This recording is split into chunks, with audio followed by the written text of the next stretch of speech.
The Masonic Temple in Philadelphia was constructed in 1873.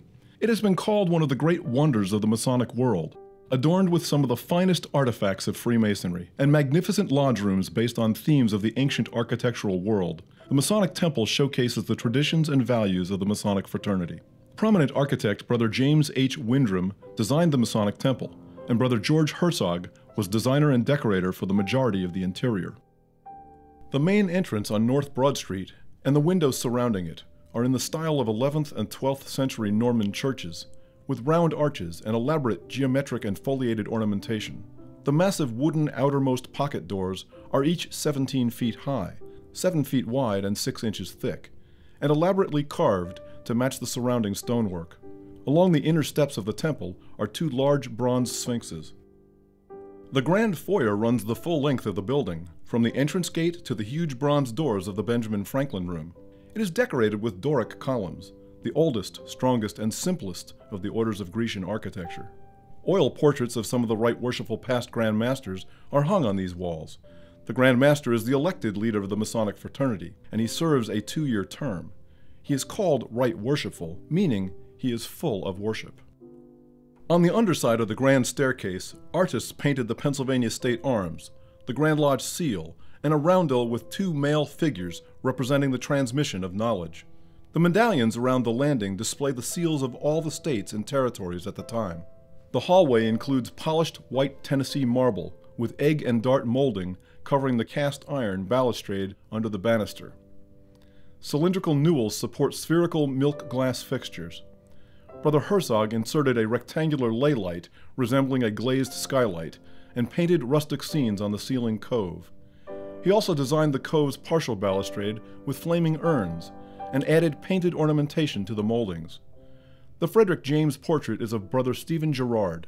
The statues are Joseph A. Bailey's Charity on the left and Strength on the right. The stained glass window on the second floor was designed and made by Benjamin H. Shoemaker, who also supplied the window and ley-light glass.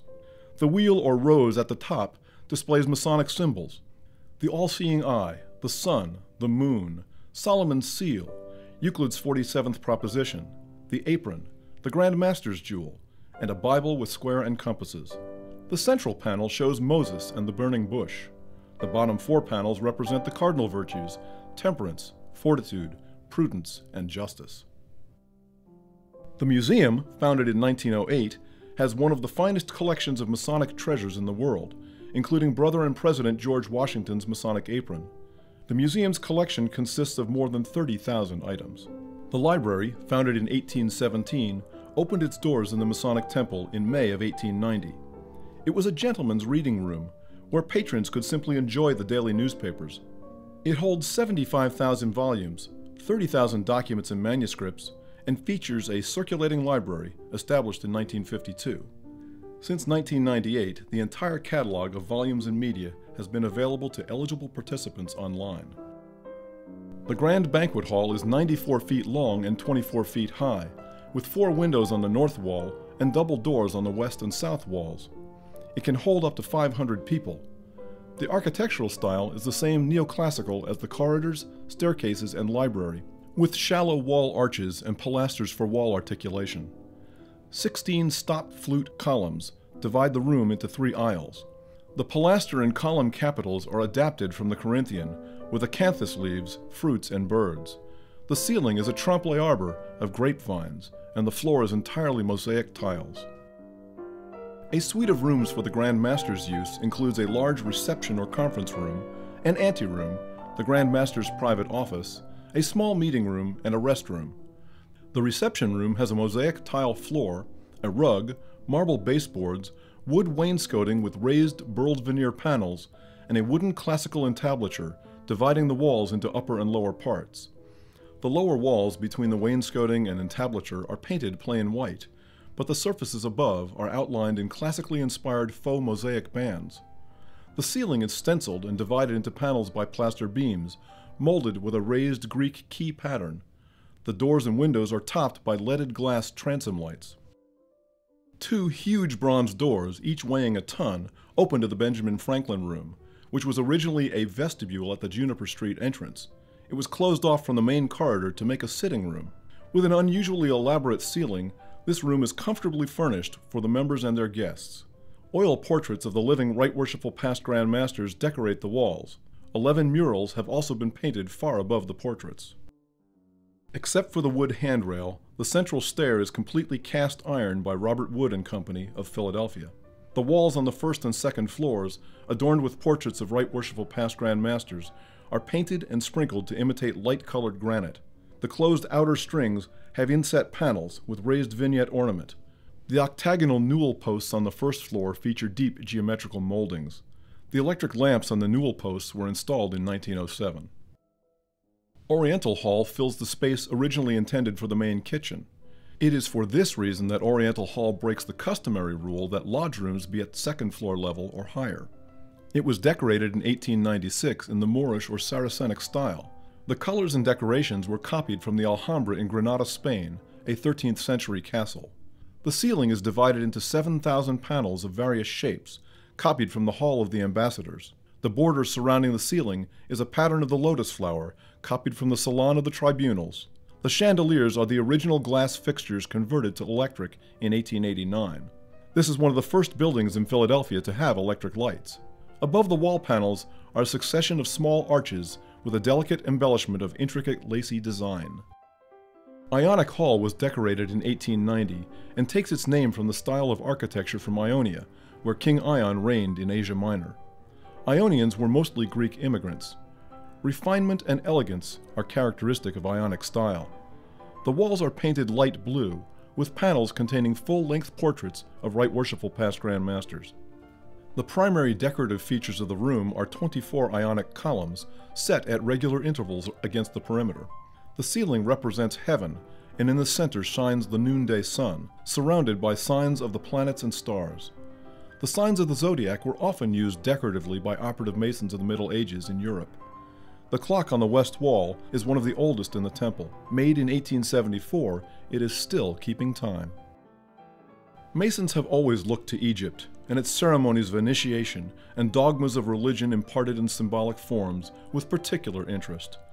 Egyptian Hall was finished in 1889. Its architectural decoration is copied from a variety of ancient temples and tombs in the style of the Nile Valley. 12 huge columns stand on the four sides of the room, surmounted by capitals peculiar to the temples of Luxor, Karnak, Philae, and others. The Worshipful Master's throne is gilded ebony, and the pedestal is flanked by sphinxes. The ceiling is blue, indicative of the heavens. A solar disk is placed in the east. Representations of the major Egyptian gods are painted on the panels in the east. All the hieroglyphics are accurate copies from Egypt. The woman's face on the capitals is that of Hathor, goddess of wisdom and love. In Egyptian mythology, she was sometimes represented as a cow, which is why she has a face of a woman but the ears of a cow. The hall includes a bronze relief of Thomas R. Patton, former Right Worshipful Grand Treasurer. He was instrumental in Egyptian Hall's ornate detail, and was also the benefactor of the Thomas Rankin Patton Masonic Institution for Boys, now home of the Pennsylvania Masonic Youth Foundation in Elizabethtown. The style of Norman Hall was first called Rhenish Romanesque instead of Norman, implying that its architectural features come from the 11th century Rhine River Valley. The hall, finished in 1891, includes round-headed arches as the primary stylistic motif. They crown the wall panels, recesses, and window openings lining the perimeter of the room, and they appear on the principal pieces of furniture. Brother Herzog and his assistants grained all the ceiling supports to look like wood, and painted hoods and columns to look like stone. On the panels around the room are 6 life-size male figures in medieval costume, each holding a working tool of Freemasonry: the plumb, the trowel, the square, the mallet, and the compasses. The panels of the ceiling, and the spaces between those on the walls, are decorated with alternating patterns of involved ornamentation, like that found in ancient Irish or Scandinavian manuscripts. The clock on the west wall includes the letters spelling out clockwise B-A-Y-S-E and counterclockwise N-E-W-C-O-M-B. Basie Newcomb was Grand Master in 1821, and he is one of the few Grand Masters for whom there is no portrait in the building. Corinthian Hall is the largest ceremonial room in the temple, designed to seat 400 members at the quarterly and annual meetings of the Grand Lodge of Pennsylvania, and to accommodate the meetings of the largest subordinate lodges. The room measures about 105 feet long and 52 feet high. Columns, festooned with flowers and leaves, frame elaborate frieze paintings.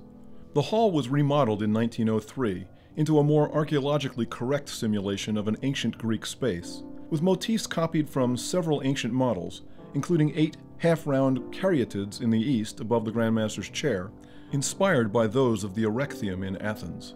On the frieze above them are the words Fiat Lux, or Let There Be Light, a motto in such perfect keeping with the Masonic symbolism of light as knowledge and the East as the source of light that it is embroidered on the Grand Master's apron. The stars and subdued lighting gives an atmosphere of an open hall in an ancient Greek temple. The rug, installed in 1963, was a gift from the Grand Lodge of Puerto Rico. There is a deliberate imperfection in its design. One of the corner leaves was left out to depict man's imperfection and to follow a Persian tradition that only God, or Allah, is perfect. Completed in 1908, Renaissance Hall is the second largest ceremonial room in the temple, designed to host the meetings of the Grand Holy Royal Arch Chapter of Pennsylvania and of subordinate chapters and lodges. The prevailing color of the room is scarlet, the symbolic color of the chapter. The hall measures about 77 feet long and 52 feet high. Brother Windram designed it in an Italian Renaissance style. A painting of Joshua the High Priest hangs on the east wall, and on the west wall is St. John the Evangelist. The windows and huge ley light in the center of the ceiling include the Seal of Solomon, which evokes the sun in the midday sky. Just outside Renaissance Hall is a 12-foot lion's head fountain made of marble. Gothic Hall, completed in 1891, is also called the Asylum, Commandery, or the Commandery Room, named for the Knights Templar Commanderies, an appendant Masonic body. Because the Knight Templar degrees are based on stories from the Crusades, it became conventional in American Freemasonry to use the Gothic style in commandery spaces to evoke a romantic air of Christian chivalry. Gothic Hall is the only lodge room with its primary access running north and south, instead of the usual east and west orientation. It was designed to create a room large enough for the military displays, a central feature of Knights Templar work.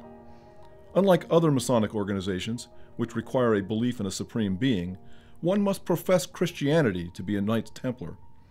The cross and crown, emblem of the modern Knights Templar, hangs above the commander's throne, a replica of the Archbishop's throne in the Canterbury Cathedral. The Latin inscription around the emblem means, "In this sign you will conquer." The pictures on the walls are of past Grand Commanders. The wainscoting is of oiled pine, and all the furniture is hand-carved.